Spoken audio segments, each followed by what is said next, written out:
السلام عليكم، اش اخباركم؟ نتمنى تكونوا كاملين بخير وفي احسن الاحوال يا ربي.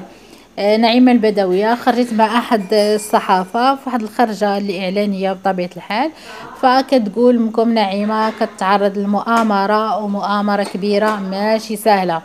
كتقول الناس كذبوا عليا وبغاوني باش ندخل للسجن ونخلي وليداتي، ولكن راه حتى حاجه ما كاينه وحتى حاجه من داكشي اللي كيتقال عليا ما صحيح.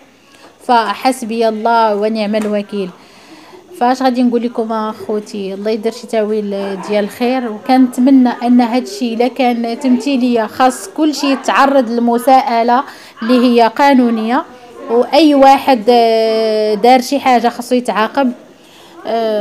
واللي دار الذنب كيستاهل العقوبه، لانه لا لعقوق الوالدين.